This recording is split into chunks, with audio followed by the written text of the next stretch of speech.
la idea era pues ir arrancando esta mesa redonda pues un poco con el orden lógico, conociendo cómo es la parte del conocimiento de la trufa.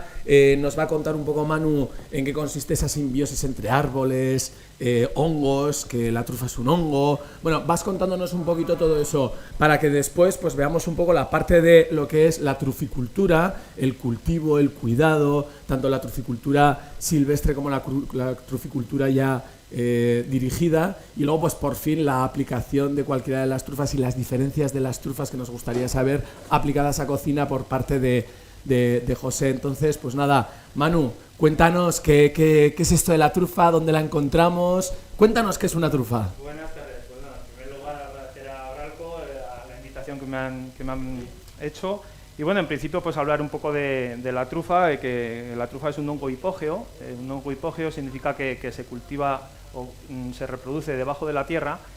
Y bueno, consta de diferentes fases, por llamarlo así. Una fase de micorización, pero a diferencia del resto de setas, hay otra segunda fase que se denomina saprotífica.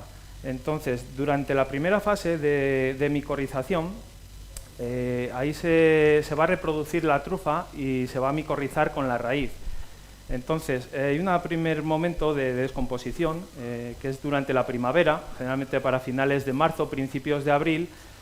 La trufa se descompone, bien pues porque ya ha madurado en exceso o porque hay un mosquito, la Helomintha tuberívora, que va a depositar las larvas ahí para que aparezcan sus gusanos y se pueda reproducir. Entonces lo que va a hacer este mosquito va a ser pudrir la trufa, o también los leiodes, que se llama, aquí les llamamos cookies, unos escarabajillos muy pequeños que se alimentan de la trufa y generalmente producen así una especie de agujerillos en el peridio. Entonces, bueno, una vez que la trufa está descompuesta, lo que va a hacer es diseminar las esporas. Las esporas se encuentran dentro de unas ascas que son muy duras. Entonces, ¿qué ocurre? Va a haber muchísimas esporas que no se van a micorrizar con la raíz. ¿Por qué? Porque, yo qué sé, dentro de la gleba hay un montón de esporas, hay millones de esporas. Entonces, claro, si se reprodujeran todas, pues estaría como las piedras, no tendrían tanto valor, nacerían todas las trufas. Entonces, bueno, una vez que se diseminan las esporas, lo que van a hacer, la que salga fuera de la asca, va a germinar esa espora. Entonces, una vez germinada, va a micorrizar, no significa que solo germine, sino que tiene que micorrizar con la raíz, ¿vale? Una vez que ha micorrizado con la raíz, se va a formar los primordios, que se llama, es la fase inicial de la trufa. Una vez que se han formado esos primordios, que es durante la primavera, principios de verano, hay una fase fundamental que va a consistir en la separación de esos primordios de la raíz, ¿vale? Yo creo que aquí es la fase más crítica del crecimiento de la trufa. ¿Por qué? Porque ya en el verano, al no depender de la raíz, va a necesitar de un ambiente pues no con excesiva humedad ni un ambiente caluroso, porque se podría secar la trufa, y es lo que ocurre, que cuando en verano se produce un exceso de calor, pues la trufa no va a madurar. Entonces, bueno, una vez que se ha formado el primordio, lo que se va a generar ya fuera de la raíz va a ser el crecimiento y la formación del peridio. El peridio es la parte externa de la trufa, ¿vale? Es lo que se aprecia aquí de color negro. Entonces ya pasaríamos a la fase satropífica, que consiste en dos inicios, la génesis, que se llama, diríamos, la génesis es el inicio de la vida. Entonces estaríamos en una fase de ascogénesis, es la creación de las ascas, y dentro de las ascas se van a formar ya en el otro periodo de esporogénesis, ¿vale? Que se van a formar las esporas dentro de las ascas. Entonces, ¿qué ocurre? Para distinguir, por ejemplo, una trufa, una tuber indicum, que muchas veces la gente la cuela como melanosporum, se podría diferenciar la indicum de la melanosporum no solo por el olor.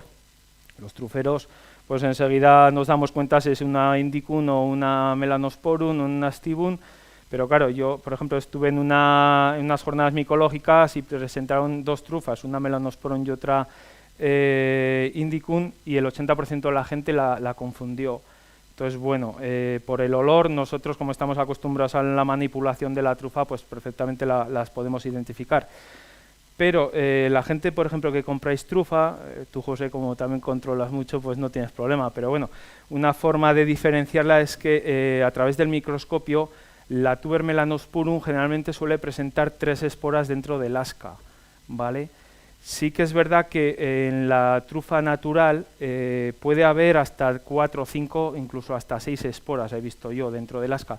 Pero bueno, por lo general la melanosporum va a presentar siempre 3 esporas, ¿vale? Y bueno, en este periodo saprotífico ya se va a producir el engordamiento de la gleba. Una vez que se han formado las ascas, una vez que se han formado las esporas, la gleba, que es la parte interior de la trufa, ¿vale? Con sus venas y su parte pues negra, ahora igual está un poco todavía sin madurar porque es la trufa chapa que llamamos aquí, entonces pues claro, todavía no ha cogido ese color negro intenso, ¿vale? Entonces ya estaríamos en la época de finales de otoño, que es cuando empieza a madurar la trufa. Durante la maduración pues se produce durante los meses de diciembre, enero y febrero, que estas épocas últimas son cuanto más valor tiene la trufa, cuanto más intensidad y aroma tiene. Entonces, ¿por qué tiene este aroma? Pues al ser un hongo hipógeo, lo que hace es desprender un olor intenso para que los animales pues la puedan escarbar, la puedan comer y ya pues hacer una reproducción zoócara de la misma a través de las heces que van esparciendo por el campo, pues se van diseminando las esporas. Entraríamos ya en el nuevo ciclo, que se pudre la trufa y ya pues comenzaría el ciclo ya para la primavera o para el verano. Muy bien, pues hablando un poco, además ha quedado bastante claro todo lo relacionado con lo que es la gleba, con todas las características y todas las especificaciones y los nombres para reconocer una trufa, y ya vemos que incluso a simple vista todas ellas no es que tengan patrones diferentes como para diferenciarlos de una manera clara y con solamente un detalle, ¿no? Pero bueno, de alguna manera u otra hablabas también de los periodos de crecimiento y no todos los crecimientos son iguales, ¿no? Porque probablemente pues ahí ya como truficultor tú, Jimmy, nos podrás decir cuáles serían los ciclos y cuál sería un poco la estrategia amparándonos un poco en esa parte de la reproducción tan característica en simbiosis que tienen las trufas. Un poco la pregunta, ¿puedes repetir? Sí, bueno, pues cuéntanos un poquito las diferencias en el crecimiento de las trufas, en los periodos que tienen y bueno, pues las estrategias que se llevan a cabo a la hora de aplicar la truficultura. Ajá. Me bloqueo. Sí, bueno, pues la cuestión es cómo empiezas, cómo se genera un campo de cultivo de trufas. Ajá, pues a ver. Para poner un campo de trufas, vale, primero hay que analizar en los suelos. Hay que se busca un suelo calizo.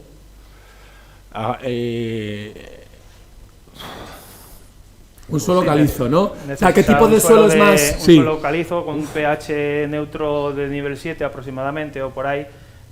Prefiere terrenos de inclinación para que no haya excesiva humedad. Para que no se quede el agua, ¿no? Exacto. Como dice Jimmy, pues cuanto más agua absorbe la trufa, si estamos en un piso llano, pues se pudriría la trufa rápidamente. Entonces, como bien dice, pues necesita un pH neutro alto de nivel 7 aproximadamente o por ahí y un terreno pues calizo. Entonces, bueno, en las plantaciones hacen analíticas, que la analítica del suelo se puede, bien con unas tiras que venden en la misma farmacia para ver la calicidad del suelo, pues metes la tira y te aparece por el color el nivel de pH del suelo. O bien también si echamos salfumán y la tierra burbujea, ¿verdad? Cuando echas el salfumán a la tierra, pues empieza así a burbujear. Cuanto más calizo es, más burbujea. Exacto, se nota que es caliza la tierra. O sea, en España, si hacemos un eje vertical de norte a sur, pues la parte este, diríamos, es la que más calicidad tiene, en la zona de Castellón, Teruel, Soria, Huesca, toda esta zona. O sea que esto sería un poco como la parte a partir de la cual de aquí hacia el este sería donde empezaría más el crecimiento de la trufa, ¿no? Sí, el terreno es más apto para el crecimiento, el desarrollo de la trufa. Entonces la mayoría de las plantaciones están en estas zonas. O sea, el pH es importante. Sí. Sí. El nivel de precipitación, el nivel de humedad que tiene también es importante porque tiene que ser también. demasiado alto, ¿no? Exacto. En verano quiere un poco de sufrir de calor, pero sí que es bueno que haya alguna tormenta y mantengan esa humedad, pero sin llegar a que sea en exceso, ¿sabes? Porque si no, pues lo que puede hacer es pudrir la trufa. Este año, por ejemplo, ha habido mucha escasez de agua en verano y no hemos tenido, ahora no hay casi producción de trufa, por la escasez de este año de agua. Vale, Ha habido buena primavera, pero luego el verano no ha acompañado nada. Vale, muy bien. A ver, en cuanto al tema de la producción, ya vemos que además hay diferentes trufas de diferentes épocas del año y que evidentemente la climatología y la precipitación en el suelo calizo al final ofrecen diferentes calidades de trufa, como por ejemplo puede ser la Melanosporum, ya me explicaréis qué es, o la Aestibum, que Aestibum de verano, ya tenemos épocas diferentes y que entendemos que la climatología son diferentes, pero más allá de explicar cuáles serían las diferencias, encontramos matices diferentes en aromas y en aplicaciones, ¿no? Cuéntanos un poquito qué diferencias y cómo diferenciarías tú unas de otras. Antes de contarte cómo diferenciarlas, quiero hacer algo, quiero decir que lo que ha dicho él de diferenciar una Melanosporum en cuanto a un microscopio, que dentro de las ascas puedes encontrar 3 esporas, tal. En la cocina no tenemos microscopios actualmente, bueno, hay alguna cocina en la que sí, pero bueno, normalmente no es una cosa. Entonces, lo primero que tenemos que tener es confianza con nuestros recolectores o con nuestros truficultores, al igual que la tenemos con nuestros pescateros, carniceros o fruteros. Entonces, es súper importante que la persona que te pueda abastecer de un género como este, que en el que pueda haber ahí algo de picaresca española, que sea una persona de confianza. Entonces, si lo que tú compras es Melanosporum, que sea Melanosporum. Actualmente hay bastantes empresas que se dedican a comercializar y son empresas que están en el mercado y que garantizan que lo que te están vendiendo es Melanosporum cuando es Melanosporum, que es Astibum cuando es Astibum, y que no te puedes encontrar otro tipo de sorpresas cuando vas a manipular en cocina, ¿no? Partiendo de esa base, pues ya jugamos un poco pues con lo que tenemos en temporada. En la temporada de verano tiraremos por un Tuber Astibum, una trufa más aromática, a lo mejor no más aromática, al final más aromática puede ser en cuanto a potencia una Melanosporum de invierno, ¿no? Pero tiene unos aromas más suaves, más a frutos secos, avellana, y una Melanosporum puedes encontrar más aromas a cuero, a tierra mojada, son totalmente diferentes. Realmente se cotiza más una Tuber Melanosporum, yo pienso que es por la potencia que tiene de aroma, que no por la calidad, que calidad no quiere decir que tenga poca intensidad, sino que esos aromas a lo mejor son más potentes, ¿no? Y con una cantidad, la misma cantidad de Tuber Melanosporum o Tuber Astibum, puedes trufar más cantidad de producto. Vale. Claro, estamos hablando de un producto con un potente sabor y aroma, sobre todo unos volátiles que los percibimos y luego también habrá matices diferentes. Pero claro, a la hora de recolectar, ¿cómo has comentado tú, Manu, que es un cultivo de tierra? Hipógeo. Hipógeo, sí, exactamente. Se produce debajo de la tierra. Generalmente todas las setas se fructifican fuera de la tierra. Ya. Incluso hay algunas que hay una seta concreto que se reproduce sin luz dentro de las cuevas. Generalmente todas las setas necesitan bien de luz, pero en ese caso concreto no. Pero bueno, todas las trufas son hipógeas. La Astibum es verdad que es más somera, que se cultiva más afuera de la tierra, incluso se puede coger muchas veces sin perro, pero bueno, todas ellas necesitan de... Acabas de dar con la clave, ¿no? Entonces, si son hipógeas, es difícil de poderlas localizar y por tanto, Jimmy, claro. Cuéntanos, ¿qué hacen tus perros para...? Son tus grandes aliados, ¿no? Son mis grandes aliados, que principalmente los he enseñado yo. ¿Los has adiestrado tú? Los he adiestrado yo. ¿Vale? A base de crearle al animal, le tienes que crear que es un juego para él, o sea, que no es un trabajo. Él sale a jugar al monte, el perro, ¿vale? Y cuando le empiezas a esconder primero, trufas tú, y según las vas encontrando, le vas dando premio. Y luego pasas a campo con el animal. Y ya va trabajando, ya ve el animal que va a tener una recompensa por cada trufa que encuentra, y el perro va súper contento al trabajo, ¿sabes? Va una pasada. Como nosotros Y son cuando íbamos superagradecidos. los domingos a casa de la abuela por la renta, ¿no? Eso O sea, es. ya que te dan la renta y vas contento por la renta. Eso era igual. Eso es. Y nada, la verdad es que es un oficio muy bonito. Sí, además Muy agradecido entiendo con los que, animales. claro, cuando hacemos truficultura tenemos identificados claramente donde hemos hecho nosotros directamente, hemos hecho esa simbiosis, ¿no?, entre las raíces y el hongo per se, y entonces ya más o menos sabes perfectamente dónde localizarlo. Pero una curiosidad, Jimmy, además de ser truficultor, también te dedicas a la recolecta silvestre de trufas silvestres, ¿no? También Entonces ahí sí que el perro tiene que ser un gran aliado sí o sí. Eso es un poco más complicado que en la plantación, porque pues, la plantación están todas líneas rectas, sin malezas, sin nada, y en el campo pues se tiene que dar, el perro tiene que trabajar más, porque pues está más sucio el monte, están más pendiente las truferas, es bastante más complicado para el animal buscarlas en el monte que en la plantación. Escucha una cosa, y ya termino con esto, con los perros. Además, claro, el perro será un buen aliado, pero no solamente el perro es el que es capaz de que entre ellos y tú, creo que formáis un buen equipo, ¿no? De eso se trata. A ver, si el uno no funciona, el otro no funciona. Hay pues con una simbiosis también, ¿eh?, entre el dueño y el animal, ¿no?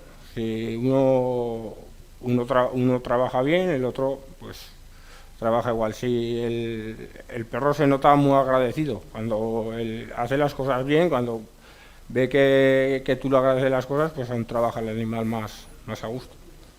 Manu, ¿tú serías capaz de reconocer y diferenciar una trufa de cultivo de una trufa silvestre? Generalmente las trufas silvestres presentan un aspecto no tan negruzco como dentro de lo que es la gleba. Las venas sí que probablemente sean muy parecidas, pero yo entiendo que sí. Generalmente, bueno, yo no tengo plantación, pero sí que voy al monte a coger trufas. Esta es una silvestre y esta una de plantación. Una de plantación. El tamaño también, ¿no? A lo mejor para abrirlo. Tenemos un cuchillo por ahí. No, la casa abierta es de plantación. Esta es de plantación. Sí. Ahí, José. Esta es la de plantación. Sí. ¿Ves? Lo que es el color presenta un aspecto más negruzco que lo que es una natural, que presenta un aspecto pues como más parduzco, ¿verdad? ¿Ves la diferencia de color? Pero también puede ser un poco por la maduración de una trufa. Esas son las dos la misma especie, ¿no? Sí. Esas son la misma variedad. Sí, es la misma variedad. En una que una es de plantación y la otra es de silvestre monte. En la cocina muchas veces queremos encontrarnos trufas bonitas, redondas, perfectas. Y esas las podemos encontrar más en una plantación que de una forma silvestre, porque al final la forma silvestre, cuando la trufa va madurando, va creciendo, se van encontrando piedritas, ramas, raíces, ramas no, evidentemente, raíces, y entonces por eso muchas veces las silvestres suelen ser más irregulares. Las de plantación a lo mejor muchas veces en las mismas plantaciones se crean unos pozos que llaman, en los que se mezcla turba y demás para que no se encuentren esas piedras a la hora del crecimiento y salgan más perfectas y más redondas y sean más vendibles. Porque nosotros nos dedicamos a vender comida, pero la comida no solo la vendes por la boca, ¿no? Muchas veces la vendes por la vista. Entonces, si la trufa es irregular, es más difícil vender para el truficultor. Entonces, nosotros siempre en la cocina pues buscas eso. Luego estamos los raros, a los que nos da igual que la trufa sea redonda, que sea fea. ¿Por qué? Porque lo que buscamos a lo mejor es más potencia de aroma que más que estructura bonita y redonda perfecta, ¿vale? Que eso es lo que te quería preguntar. Entiendo entonces que para ti, como experto además cocinero y que utilizas mucho esta materia prima, encontrarás diferencias aromáticas entre la variedad recolectada de forma silvestre y la cultivada. A veces.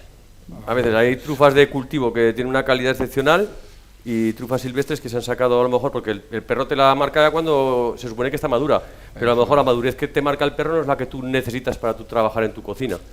Es como cuando coges un membrillo, pones un membrillo aquí, pero tienes que tener un mes en el armario para que huela al armario, porque luego no lo puedes trabajar, luego lo trabajas más adelante, o un kaki, ¿no? El ejemplo del kaki sí que es, porque el kaki, tú te comes un kaki cuando está maduro y es como meterte un puñado de tierra en la boca, ¿no?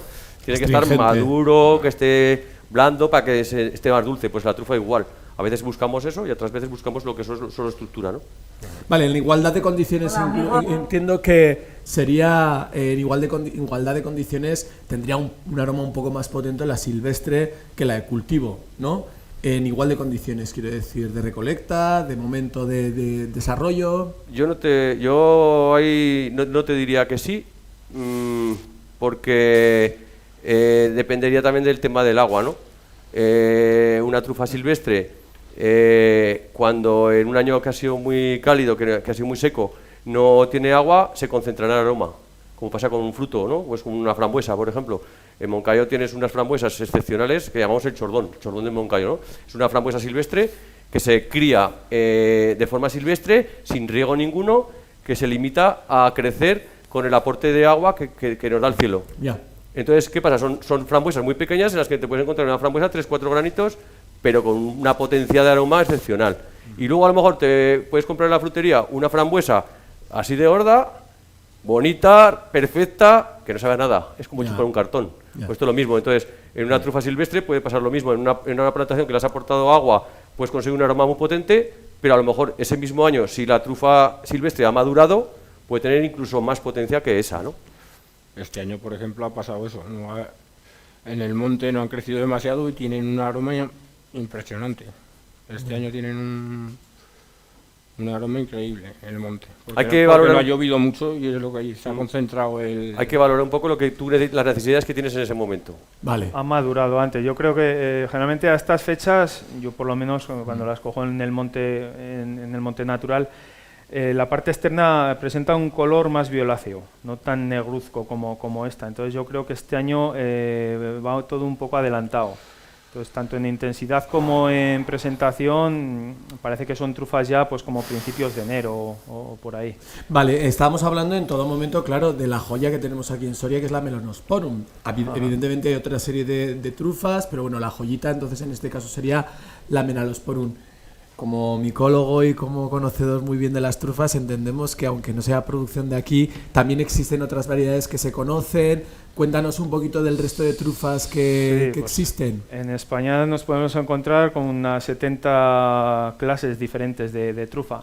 Pero bueno, al final te va siempre pues, a la Melanosporum, que es la máximo, a la Stibum, está la Uncinatum también, y luego bueno, hay otras variedades, aquí les llamamos border en Castilla, no sé ahí cómo les llamaréis, la Tuber Rufus, son más pequeñas, sí que huelen, pero bueno, esas yo no las he comido nunca, la verdad no sé si se pueden comer o no, mi perro sí que se las come y lo que hace es irse de vareta.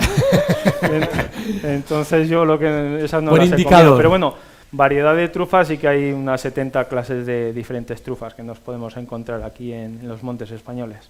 Vale, bueno, dentro de lo que cae, entonces estamos hablando de las más apreciadas, para ti, José, también, el Melanosporum, dentro de todas, ¿o has hecho otra serie de...? Las más apreciadas y las que en la actualidad podemos consumir en los establecimientos. Tenemos que regirnos por un Real Decreto de 2009 en el que las especies hipógeas que se pueden comercializar o que se pueden consumir son, creo que son 6, si no me equivoco, y de las está la Melanosporum, la Stibum, la Uncinatum, Brumale, y luego ya creo que es el Tuber Brochi y el Magnatum. Creo que son las 6. El resto, no sé si me dejo alguna, el resto, la Indicum creo que también está, que igual en vez de 6 son 7, no te sé decir exactamente, ¿vale? No me lo sé de memoria. Pero que fuera de esas especies que la normativa nos marca, nosotros como establecimientos no podemos comercializar con ellas. Ya. Es triste muchas veces que podamos tener unos hongos o unas setas como las que tenemos aquí que nos puede traer el vecino, pero no las podemos comercializar porque no tiene un registro sanitario. Por otra parte, también está bien. Y una trazabilidad, claro. Porque necesitamos una trazabilidad para aportar seguridad a nuestros clientes y garantizar que lo que estamos poniendo en un plato tiene un registro sanitario o puede tener una garantía de calidad. Es que amparándonos un poco en la trazabilidad y los reales decretos, incluso se pueden comercializar trufas importadas de Asia, ¿no? Como están importándose un montón de trufas que, bueno, pues que tienen otra serie de características. ¿Podrías diferenciarlas? Sí, a ver, lo que llaman habitualmente trufa china, por ejemplo, puede ser una Indicum, una Himalayensis, no una Brumale, eso lo llamamos como trufa china, ¿no? Digamos que es trufa de segunda, tercera calidad. si estás acostumbrado a trabajar con trufa, eso lo ves. Y actualmente lo que se comercializa en los supermercados suele ser frasquitos pequeños, que por cierto tendrían que tener refrigerados y los tienen en la estantería ahí, tanto en agosto como en diciembre. Entonces eso suele ser o Astibun o ya Indicun. Sí. Incluso Brumale, ¿no?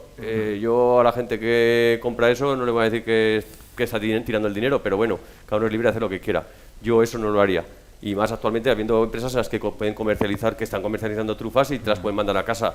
Claro. Puedes comprar trufa fresca y dices, la trufa es cara, porque muchas veces nos asustamos con el tema de la trufa en cuanto a precio, ¿no? Y dices, pero ¿cuántos gramos de trufa necesitas y cuántos gramos de trufa te sirven para aromatizar un montón de platos, ¿no?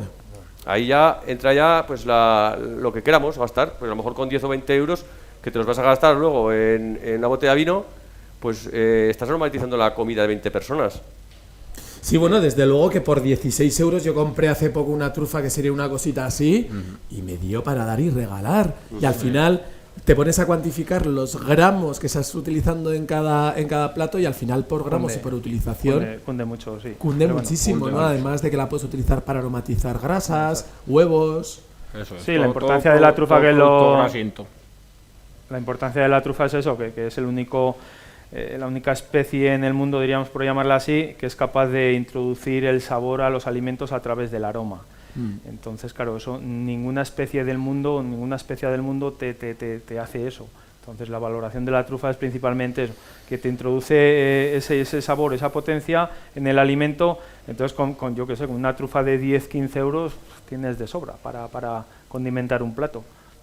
Y al final, al respecto a tu pregunta de las 70 variedades aproximadamente de trufas que hay, pues como dice bien José, pues te tienes que ir a las 5 o 6 trufas más habituales. Una cosa, con respecto al tema de lo silvestre, ¿no? Y como hablábamos de la trazabilidad y el registro sanitario, entiendo que la comercialización de una trufa de cultivo respecto a una trufa silvestre, entiendo que la comercialización tiene una serie de matices diferentes, ¿no? ¿O no? No, es igual. Es igual, se comercializa igual una que la otra. O sea, que aunque sea silvestre sí que garantiza las condiciones de registro sanitario y de salubridad, ¿vale? Y de trazabilidad correspondiente. Eso es. Perfecto. Sí. Muy bien. Eso es igual. Contadnos una cosita, porque claro, estamos hablando de la trufa de aquí, ya hemos visto la Melanosporum, que tiene una serie de características. Entiendo, José, que también habrás trabajado con algo de trufa blanca. Magnatum. ¿No? La Magnatum. Sí, lo que pasa es que yo la Magnatum que trabajaba ha venido del Piamonte. Es que, sí. A ver, al final el Magnatum Pico o la trufa de Alba que llaman, bueno, viene de Piamonte, pero dicen que muchas de las que se comercializa ahí no es de allá, es otra picaresca italiana, por ejemplo, ¿no? Pues al final hay mucha trufa que se está cogiendo en la zona de Rumanía, de los Balcanes, y se está comercializando en Italia, como trufa de Alba, ¿no? Alba, digamos que sería el centro neurálgico de la venta de la trufa blanca, pero hay una gran cantidad que no es de allí. Yo compré trufa blanca, que lo llamamos trufa blanca, pero Tuber Magnatum, y la verdad es que dicen, es mucho más cara. Normalmente suele estar, cuando el Melanosporum a lo mejor está a 1.000, la Magnatum está a 3.000 o 2.000 y pico, y dices, wow, es mejor, no sé para quién. Yo las he tenido las dos juntas, hemos hecho un menú de degustación, hemos estado 8 personas, hemos consumido las dos trufas, y yo me fui con la sensación de que nuestra trufa es acojonante y que la trufa italiana se la pueden quedar los italianos. Para darte un capricho, pues sirve. Son aromas diferentes, más, no sé, me recuerda más a ajos, es diferente, no tiene nada que ver una trufa con otra. Entonces, ellos han sabido comercializar su trufa a unos precios desorbitados para nosotros comercializamos nuestra trufa a un precio relativamente que está bien y que yo creo que la calidad que tiene esta trufa no tiene nada que envidiar a la suya. Aquí tenemos muy buenos productos locales, como hemos estado viendo durante estos 2 días, pero está claro que tenemos que impulsar muchísimo todos estos productos a través de este tipo de congresos y a través de lo que han hecho todos los italianos toda su vida, que han sido prácticamente los mayores fenicios, ¿no? Y que han sido comercializadores y han sabido poner y posicionar su producto hasta tal punto en el que no importa y se justifica el pago de más dinero cuando resulta que al final, objetivamente hablando, ¿no, José? La calidad aromática y organoléptica final tiene ligeras diferencias. La verdad es que con el tema de la trufa blanca hay verdaderos timos en cuanto a que han conseguido reproducir los aromas de la trufa blanca laboratorio, y lo que nos están vendiendo muchas veces cuando compramos aceites trufados, por ejemplo. Aceite trufado o aceite con aroma a trufa. No tiene nada que ver cuando tú aromatizas un aceite con una trufa, con un tuber melanosporum, no tiene nada que ver ese aroma al que te comercializan. O sea, es todo metilsulfuro, son aromas que y son químicos que te van a estropear el estómago. O sea, tú haces una comida y te has comido un plato en el que le han metido aceite trufado de este comercial que se vende por ahí, y terminas con acidez de estómago seguro. Sí.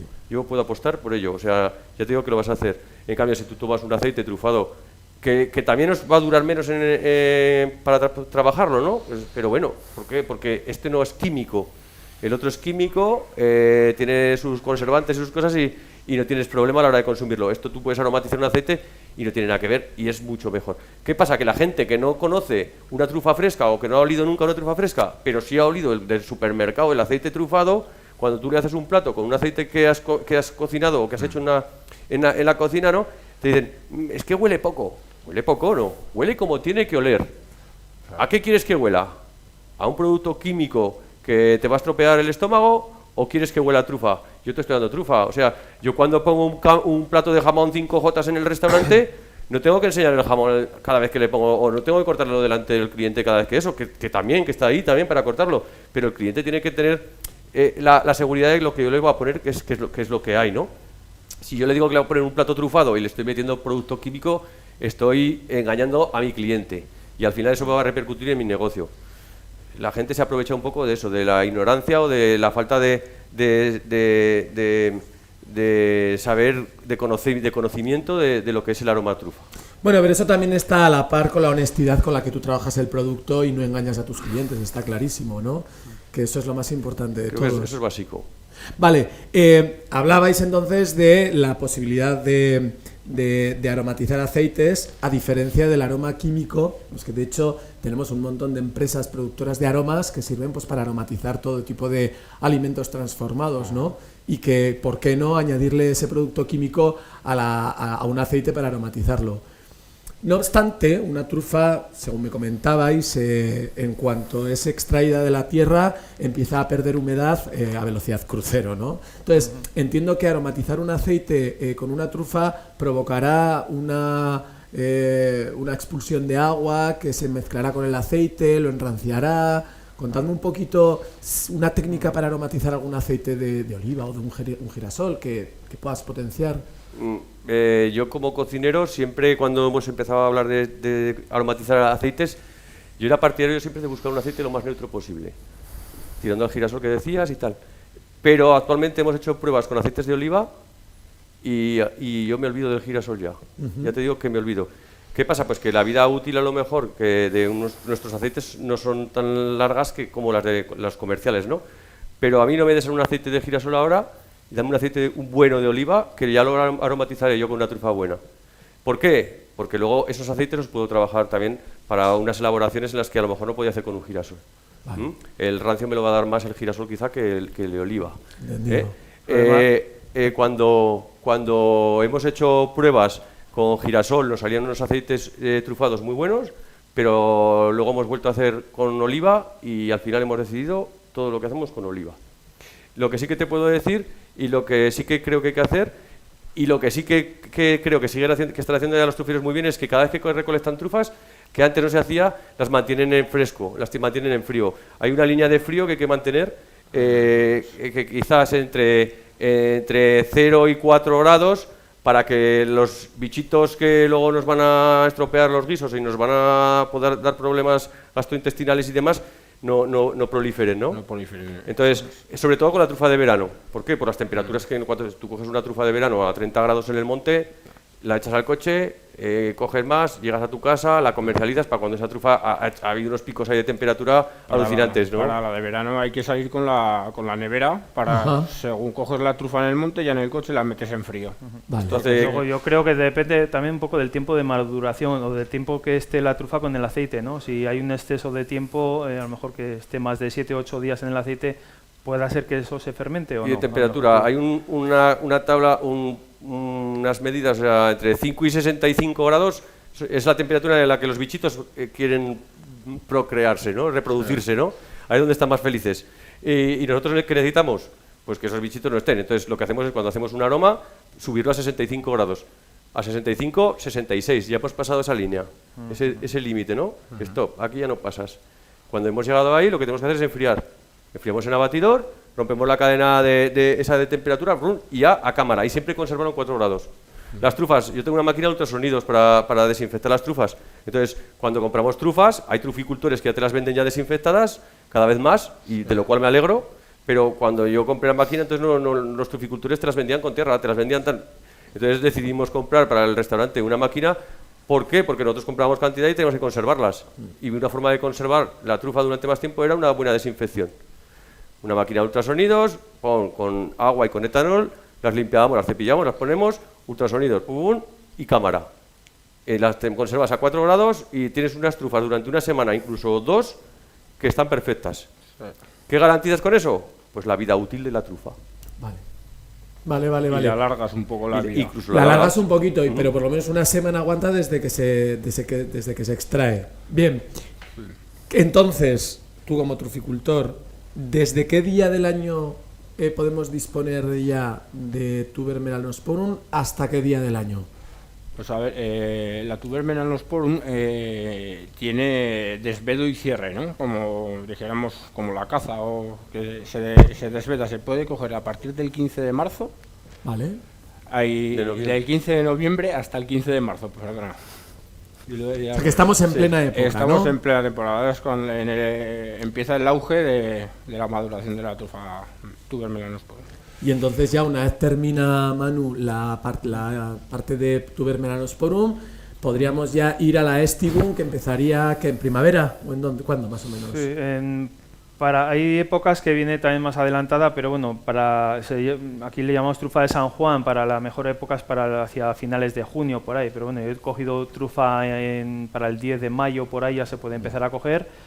Incluso ha habido otras épocas del año que se ha alargado más, hasta finales de julio, incluso en agosto he llegado a coger trufa. Claro, ya la intensidad, aparte de que tiene menos potencia, pues en esas fechas no huele ya tanto, ¿sabes? Pero bueno, la época primordial, entre el 10 de mayo, principios de julio, por ahí aproximadamente. Y entiendo entonces que además indica, podríamos disponer de todo el año siempre y cuando venga de importación, ¿no? Indicum, no sé... Ya no la trabajáis, ¿no? No, yo no. Yo te puedo decir que sí, que melanosporum, digamos que enlazamos la melanosporum, nos quedamos ahí un ciclo de un mesecillo, 2 meses, y luego ya empiezas con la Stibum. Depende un poco, porque ¿qué pasa con la Stibum? Que la Stibum sí que compramos de recolección silvestre. Hay pocas plantaciones de Tubera Stibum. ¿Por qué? Pues porque el truficultor que tiene que hacer una plantación y tiene que hacer una inversión, pues la inversión es la misma para poner una trufa que la vas a comercializar a 1.000 euros a una que la vas a comercializar a 200. Entonces decidimos un poco hacer eso. Pero ¿qué pasa? Que también hay alguna plantación. Entonces esas pequeñas plantaciones que hay, pues nos te pueden abastecer, y si no, pues nos abastecemos pues del truficultor que las coge de forma silvestre. Vale. ¿Te has planteado en algún momento cultivar algunas de las que hemos mencionado, como la brumale o algunas otras? Pues no, a ver, la Stibum me la he planteado alguna vez, poner alguna plantación, pero es a lo que bajo, o sea, es que cuesta lo mismo la inversión para la melanosporum que para la Stibum, y da más rendimiento, o sea, la melanosporum que la... El problema es que, claro, la plantación tiene que estar separada, porque si tú haces una plantación de Tuber melanosporum que te gastas, yo qué sé, en torno a 15.000 euros la hectárea de inversión entre pozos, vallado, plantación, etcétera, si tienes que comprar tierras y todo eso, claro, si tú metes una plantación de Tuber Stibum, pueda ser que al ser superficial esa trufa y la reproducción es más por aireación, que te infecte el resto de trufas. Vale. Entonces, claro, es un problemón. Entonces, bueno, aparte de lo que dice Tazueco, por la rentabilidad, tienes que hacer una plantación separada. Porque claro, te has metido una inversión de Tuber melanosporum en un dineral y se infectan todas esas plantas, que es probable, que de hecho ha pasado en truficultores que han hecho 4 o 5 hectáreas de trufa, de melanosporum, y al final se la han infectado todas. Entonces, hay plantaciones, yo conozco una plantación en la que en la misma encina está micorrizada y está sacando Stibum y melanosporum. Al final son 2 hongos diferentes, pero están conviviendo juntos. Sí que es cierto que a lo mejor uno puede apoderarse del otro, ¿no? y puede a lo mejor proliferar más el Astibum que el Melanosporum.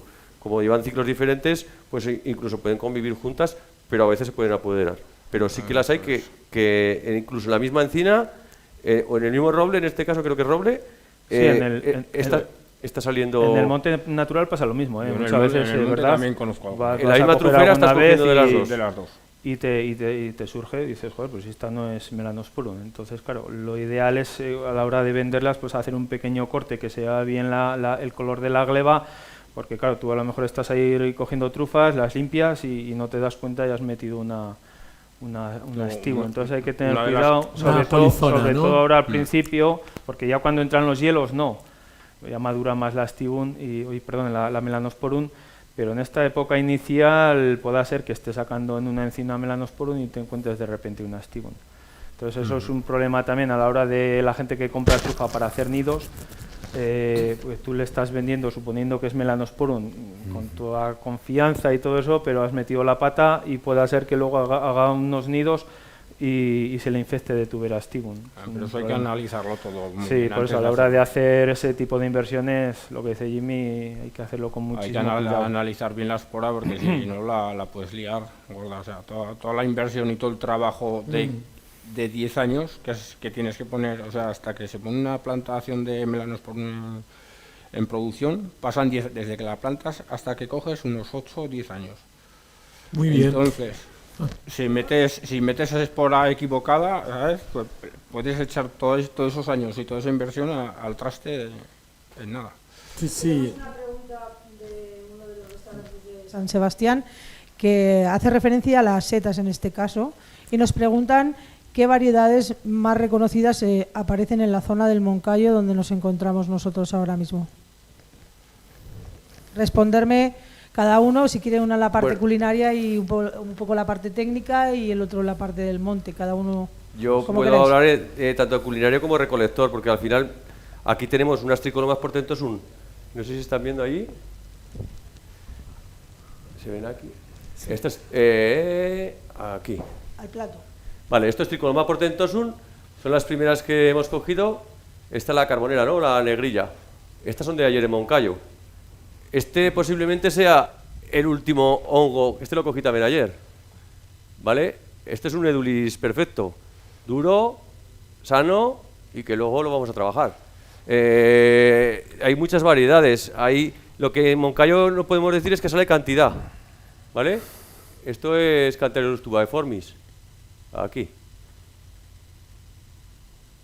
En la zona de Castilla, en la zona de Soria y todo esto, ha salido mucha Cantarellus lutercenes, en este caso es tubaeformis. Pues encontrarte cosas de estas, pues para mí es una joya. Senderuelas, el níscalo, seta de cardo. Yo creo, en el Moncayo, no sé, ahora dudo un poco, pero creo que están catalogadas como 800 especies de setas. Entonces puedes encontrar pues de casi todas variedades. Así que es verdad que la Craterellus lucense, el Sacropinicoides, la trompeta de los muertos, toda esa seta, aquí en el Pirineo se da más, aquí en el Moncayo pues quizá menos. Y como dice José, sí que hay muchísima variedad de seta, pero quizás no tanto en cantidad. Sí que la calidad no es mala, porque yo a mí los boletus del edulis, o sea, los boletus edulis del Moncayo son los que más me gustan por limpieza, no tienen tanta arena, por intensidad. Entonces te puedes encontrar todo tipo de setas, incluso la Cryptocibe moncayensis, me parece que es la seta autóctona del Moncayo, que esa no existe en ninguna parte del mundo. No es comestible, pero bueno, como curiosidad merece la pena. Incluso yo creo que ahora se están investigando otras 2 nuevas clases de setas que han salido y por encontrarte pues hasta 800 especies de setas te puedes encontrar en el Moncayo. Es cierto que hay floradas buenas que a lo mejor pues coinciden con septiembre o con el mes de julio, cuando florece la marita cesárea o los boletus aéreos, rompen y a lo mejor pues salen cantidades que nadie se lo espera, ¿no? Sí, yo creo que son fechas puntuales, son momentos un poco que... pero bueno... Yo creo que es cíclico porque es verdad que hay años que pues a manita cesárea, por ejemplo, te has puesto las botas de coger y otros años... pues te pasas que no coges ni una. Entonces sí que es verdad que este año el de cesárea, por ejemplo, ha sido malo. Entonces, bueno, como sabes que es cíclico y tiene que ser así, pues si no coges, pues te has dado un paseo y punto, no pasa nada. En la seta de chopo cuando sale a cantidad. Este año ha habido muchísima, además. Y parece la gente que no la coge, tal. Yo cuando voy a lo mejor está todo el mundo buscando otras especies, y digo, me voy a los chopos que sé que salen y cojo medio cesto de agrocibejerita y gozas. O sea, es que es así, claro, ¿por qué tienes que ir al Robellón cuando todo el mundo está ciego al Robellón? Pues yo me voy a buscar esto y si en vez de coger todo esto cojo 4, pues yo soy feliz. Exacto. Como una perdiz. Y vamos un poco todos a Sota Caballo Rey, ¿no? En el tema de las setas muchas veces. Van. Yo creo que la mayoría van. Gente a lo mejor como ellos o como pueda ir yo, que a lo mejor pues que conoces más cantidad y tal, y que no más variedad y que no te importa tanto la cantidad, pues yo creo que sí. Pero normalmente cuando hay floradas grandes, eso, la gente sale de casa, venga, a llenar el cesto. Se ha cogido un auge y una afición, yo creo que desmesurada, y más ahora con el COVID, pues la gente está deseando de ir al monte, ¿no? Que el monte está diciendo que a ver cuándo abren los bares. Entonces... y yo también. Y los restaurantes, claro, yo el fin de semana, por ejemplo, no voy, porque paso de ver ahí a gente haciendo el tonto, ensuciando el monte y todo eso. Entonces sí que es verdad que va muchísima gente a buscar setas ahora. Se ha puesto de afición, pues bueno, ya se dejará. Entonces. Pero bueno, Manu, dentro de lo que cae tú como experto micólogo, que conoces muy bien todo lo que es este reino de productos que salen en el monte, tienes un buen papel también para aconsejar a la gente para que después no se coja unos sustos con los tóxicos que determinadas setas nos pueden dar, ¿no? Sí, hay que tener muchísimo cuidado con las setas, porque es verdad que aquí en el Moncayo sí que existen setas súper tóxicas, llegando a ser mortales. Entonces, bueno, yo tampoco aconsejo a nadie, ¿sabes? Si me preguntan, pues le oriento un poco en lo que puedo, porque yo no soy experto, soy un aficionado, entonces sí que le puedes orientar un poco, pero a la hora de analizar una seta, pues porque habrá veces que habrá que analizarlas microscópicamente, o que a través de un experto micólogo pues que le asesore bien, ¿no?, de esa seta. De todas formas, yo creo que hay 3 setas tóxicas que habría que distinguir muy bien, que sería la faloides, que tiene falodina y amanitina, que son unas sustancias tóxicas. Entonces la faloide, por ejemplo, tiene esos 2 tipos de sustancias y basta con la ingestión de 20 gramos de trufa para matar a una persona de 70 kilos. Entonces, claro, ese tipo de setas, las amanitas hay que diferenciarlas bien. Y yo siempre lo que les digo a la gente, cuando se den las 3 circunstancias de que la seta tenga volva, la volva es la parte inferior del pie, es así en forma bulbosa, tenga volva, tenga anillo blanco y tenga láminas blancas, siempre que concurran esas 3 circunstancias, pues muchísima precaución. Sí que es verdad que hay amanita como la rubenscens, la solitaria, que son comestibles. La cesárea en este caso también es de la familia de las amanitas, pero bueno, se distingue muy bien porque las láminas son amarillas. Pero claro, hay amanitas que se puedan comer y otras que no. Entonces, cuando se den esas circunstancias sí que hay que tomar muchísima precaución, ¿vale? Otra seta que es muy tóxica y yo creo que es la que más, como aficionados iniciales, la gente, la que más tiene que conocer es la diferencia entre la pardilla, la Clitocibe nebularis y la engañosa, la seta engañosa. Entonces, claro, esa es la que más, diríamos, confusión produce. La pardilla, las láminas son decurrentes, que significa que las láminas van hacia el pie y hacia, exacto. Y entonces ese tipo de setas hay que diferenciarlas muy bien. Y otras de las que más confusiones produce, aparte de muchos psilocibes, que son alucinógenos o tóxicos, las macrolepiotas. La Rhacodes, por ejemplo, con la lepiota venenatum, ¿vale? O no sé si se llama Bruna incarnata o algo así, creo. Entonces, claro, el sombrero es más pequeño y es de menor tamaño. No crece más de 7 centímetros, ¿no? Sí, exacto. A partir del sombrero de 12 centímetros se puede consumir. Pero esos 3 tipos de setas yo creo que es la que más hay que diferenciar, ¿vale? Además, esta lepiota que he hablado que es tóxica, esta no existía en Europa. Curiosamente la importaron de América. Al traer abetos para adornos navideños, la gente pues venía ya esas esporas en esos cepellones y se difundió por toda Europa, porque esa seta no existía y es una seta que produce intoxicación. Manu, menos mal que nos has comentado que tú simplemente te consideras un aficionado porque sabes un montón y que está bien que conozcas muy bien las diferencias, pues porque, bueno, con toda esta afición que ahora que hay de salir al monte y de ir recolectando setas y una cosa y otra, necesitamos que pues, alguien nos diga, oye, no te comas eso. Es que, claro, te supone una responsabilidad cuando te preguntan. Puede ser una seta que sea buena, pero ha estado pegada a una mala, ¿sabes? Que a mí me ha pasado. A lo mejor coger así un boletus, arrancarlo y estar pegada a una manita mala, ¿sabes? Entonces hay que tener cuidado. Yo qué sé, otras veces, no sé si es leyenda urbana o no, pero sí que he cogido alguna seta, por ejemplo, de cardo en primavera, que tenía como dos agujeros similares al mordisco de una víbora o de una culebra. Entonces yo eso no sé si será verdad o mentira, pero yo, por ejemplo, esa seta la desecho. Yo sé que es de cardo, pero la he visto así y enrojecida un poco y no sé, dicen que cuando las víboras o las culebras salen de la primavera con ganas de morder, pues que como que muerden ahí a las setas, ¿no? Ya te digo que no sé si será verdad o mentira, pero bueno, que hay setas que son comestibles, pero hay que tener muchísimo cuidado. Entonces yo generalmente a toda la gente le digo, oye, esta no te la comas, ¿sabes? Porque te supone un poco de responsabilidad, porque claro, le puedes asesorar que una seta es buena y lo que te digo, ha estado pegada a una mala y la puedes liar. Por eso yo creo que es casi tan importante saber diferenciarlas como saber limpiarlas. También. O sea, yo soy defensor de limpiar las setas con agua. Y el que quiera me puede pegar, podemos discutir lo que queráis. Pero la gente que viene y te dice, esta seta se limpia con un pincelito, pin, pin, pin. Digo, pues bueno, ven aquí que nos vamos a reír todos. Porque eso no lo entiendo yo. O sea, tú coges esta seta llena de tierra y a mí que me digas que la vas a limpiar con un pincel. Te limpiarás una, sí, te pegarás un día.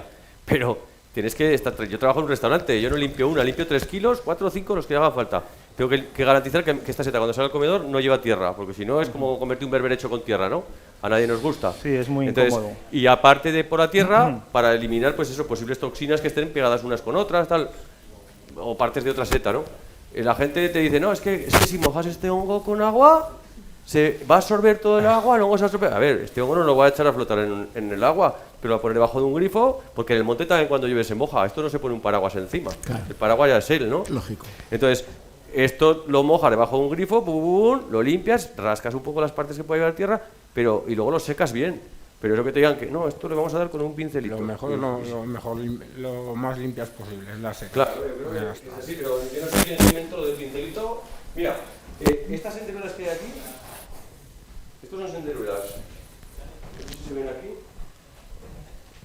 ¿Se ven en cámara? Bueno, estas senderuras que vais a ver ahora llevan limpias 15 días. Y en nevera, en mi casa, 15 días, ¿vale? Lavadas con agua, les he quitado los pies y están ahora mismo perfectas para consumir. 15 días. No estoy engañando a nadie, o sea, veis cómo están, o sea, es una seta que se ha quedado perfecta. Incluso se ha rehidratado un poco porque algunas veces que las cogemos y que se quedan un poquitín feas y al lavarlas se vienen arriba. Es que es como la seta de cardo también le pasa, que cuando la lavas un poquitín recupera ese agua que a lo mejor has perdido y se ha quedado perfecta. Bueno, ahí las veis.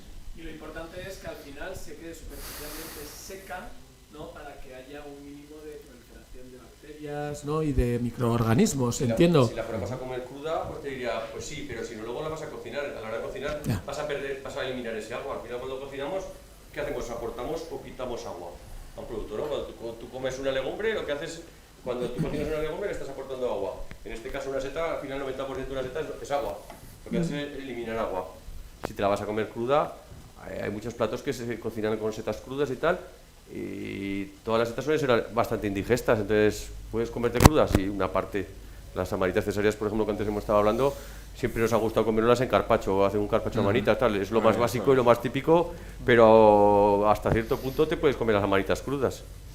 Bueno, vamos a ir ya casi más o menos terminando y antes incluso de alguna pregunta que pueda surgir por parte de los... Sí, tenemos más preguntas. Tenemos más preguntas, sí. Pues vamos Pero terminando. vamos a dejar la última pregunta porque tenemos que terminar ya.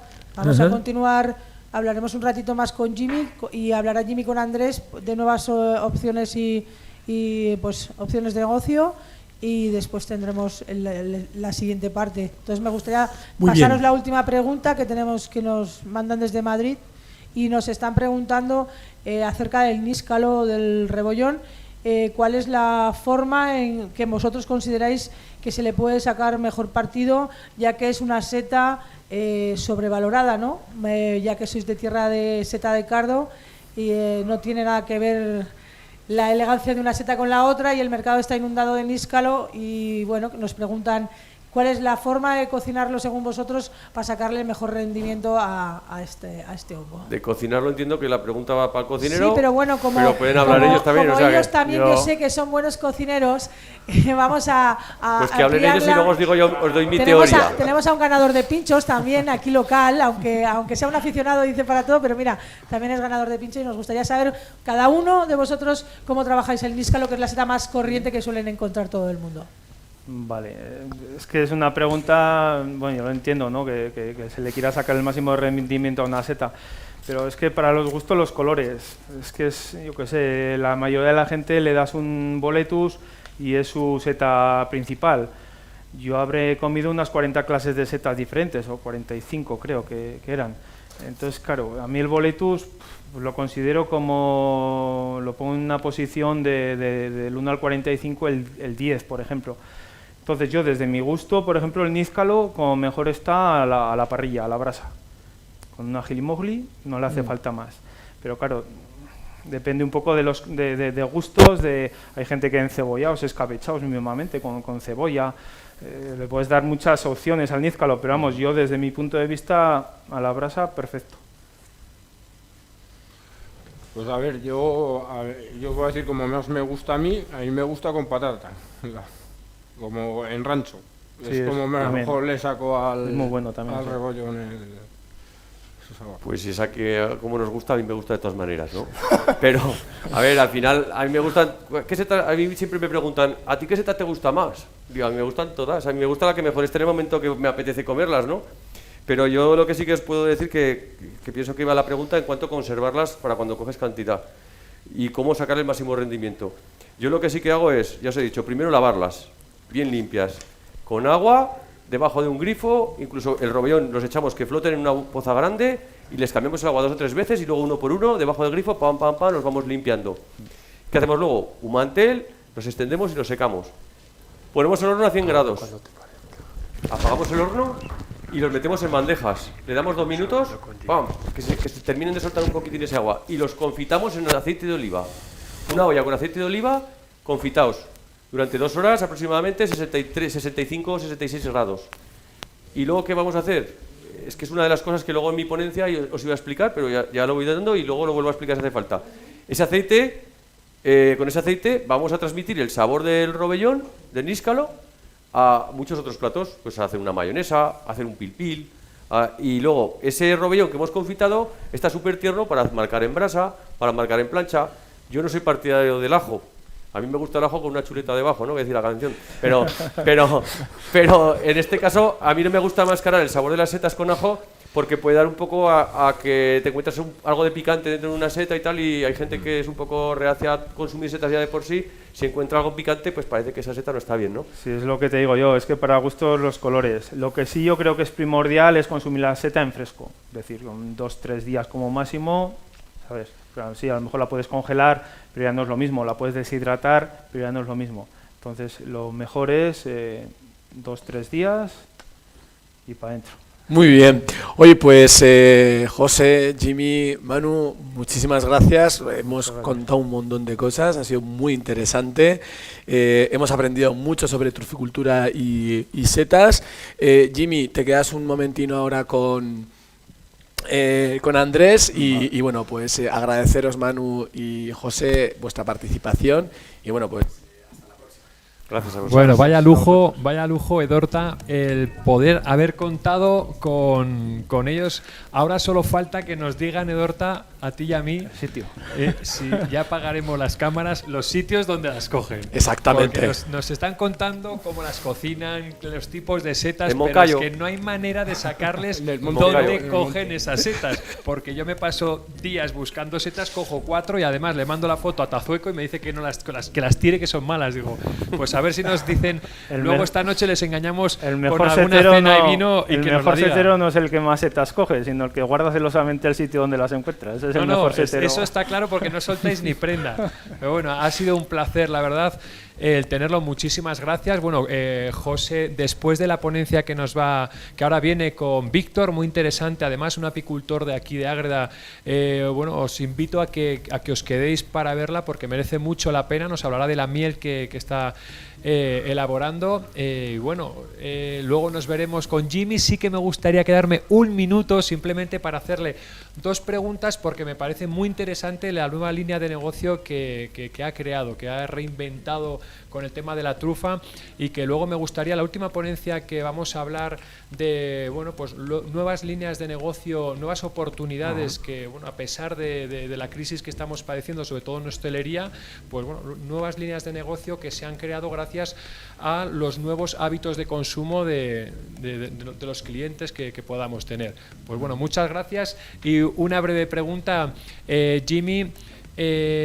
El otro día comentando pues de temas de trufas, hemos acompañado varias veces con su perra Lola a cazar trufa, que es algo impresionante, pero ha dado un paso más adelante y me llamó mucho la atención cómo has emprendido el nuevo negocio para ya no solo coger la trufa, sino has contactado con varios restaurantes de la zona para que colaboren contigo. Y dar valor también pues a toda la zona de la comarca del Moncayo. Y bueno, cuéntanos un poco esos menús que incluso has preparado para la gente que quiera ir Pues a ver, cazar trufa. He preparado como unas salidas a campo, se pueden apuntar en la web, Trufa del Moncayo, ahí pueden ver todo lo que ofrecemos, la línea que ofrecemos. Son salidas a campo entre un límite de 4 personas o así por día. Luego ofrecemos un vermut trufado en uno de los establecimientos donde nos compran trufa, y luego una comida trufada también. Y luego les podemos dar una excursión por el entorno del Moncayo, por rincones escondidos. Ajá. Que la gente... Vamos, diferentes tipos de menú dependiendo del presupuesto que quiera. Eso ¿no? es, depende de lo que gastar el quieras. Si quieres consumidor. hacer salida a campo y vermú, un precio. Si quieres hacer... Pues si te parece, no vamos a descubrir más de tu nueva línea de negocio, porque me gustaría que al final de este evento, ya como clausura, antes de la clausura, comentásemos pues algún tipo de negocio que ha surgido ahora y que nos comentases. Incluso me parece que hemos preparado un pequeño vídeo de cómo cazáis la trufa. Y bueno, y te haré alguna pregunta más para todos los que nos estén viendo, que puedan pasar un fin de semana en las faldas del Moncayo cazando trufa, incluso con tu propia perra, que luego les explicarás cómo lo haces, esos servicios que tú ofreces y qué menús les vamos a ofrecer para que se animen y vengan a pasar, por ejemplo, un fin de semana a esta zona tan bonita que tenemos aquí en la comarca del Moncayo.